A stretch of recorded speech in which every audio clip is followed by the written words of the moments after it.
Bien, alors on continue. J'ai dit tout à l'heure que la photosynthèse se déroule en deux étapes distinctes.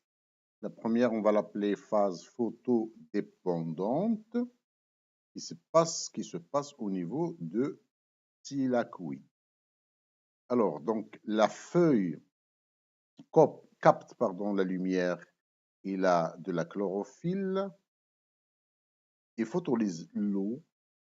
Ici, donc, vous avez grâce à la lumière, il photolyse l'eau, les molécules d'eau, pardon, et les molécules d'oxygène et d'hydrogène vont se séparer, et le dioxyde de carbone absorbé est réduit par l'hydrogène issu de la photolyse de l'eau. Le composé réduit se fixe à un accepteur qui est un sucre. Donc, la première étape se passe uniquement au niveau de thylakoïde et nous avons la formation de l'oxygène à partir et bien sûr de l'énergie, l'ATP et l'ADPH à partir de l'eau.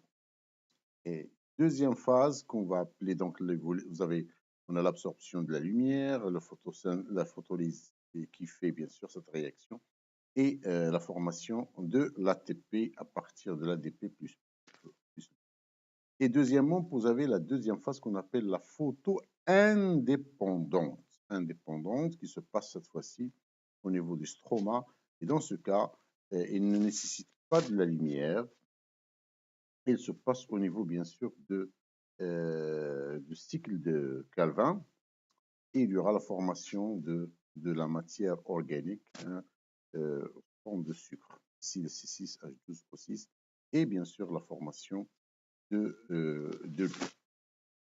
Alors, donc les réactions se passent bien sûr au niveau du stroma et vous avez bien sûr la formation de glucose comme je viens de dire. Si maintenant on veut faire une petite comparaison entre l'organite qui nous intéresse aujourd'hui, le chloroplaste, et l'organite que nous avons déjà vu, le mitochondrie qui se trouve au niveau de la cellule animale, ici c'est la cellule végétale, on constate que le chloroplaste, il est capable de transformer l'énergie lumineuse en énergie chimique et essentiellement, bien sûr, la formation de glucose.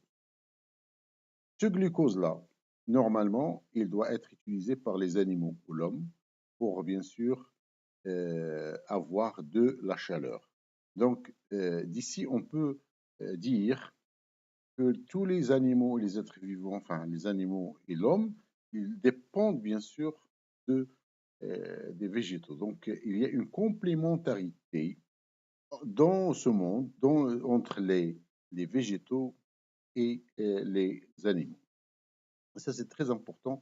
Il est bien illustré entre ces deux organites qui sont des organites très, très importants ici pour la cellule animale et là pour la cellule végétale. Maintenant, comme j'ai dit au départ, la biogénèse, ces chloroplastes sont le résultat d'une endosymbiose, c'est-à-dire que les cellules eucaryotes primitives ont intégré des bactéries il y a très, très, très longtemps.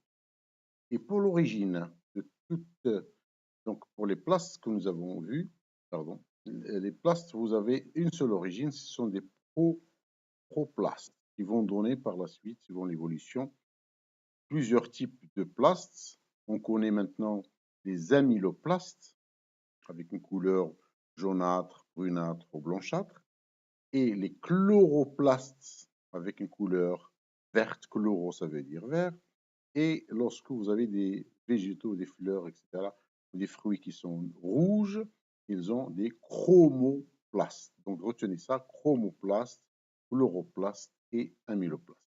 On va illustrer ça. Et bien sûr, il y a une évolution. Ça se passe bien sûr entre les parties. Ça veut dire que parfois, les amyloplastes peuvent se transformer en chloroplastes et vice-versa. Et ceci, bien sûr, illustré dans cette photo. Donc, tous les plastes ont une origine commune. Il peut y avoir passage d'un type à l'autre. Regardez ici, ce sont des agrumes qui peuvent, c'est la même la même espèce ou le même genre, mais avec bien sûr plusieurs couleurs, c'est-à-dire qu'ils peuvent passer du vert au orange, et, etc., au jaune. Donc vous avez plusieurs types de couleurs pour la même, pour le même, presque les agrumes. C'est la classe des agrumes. Je vous remercie, donc je vous souhaite une très bonne continuation.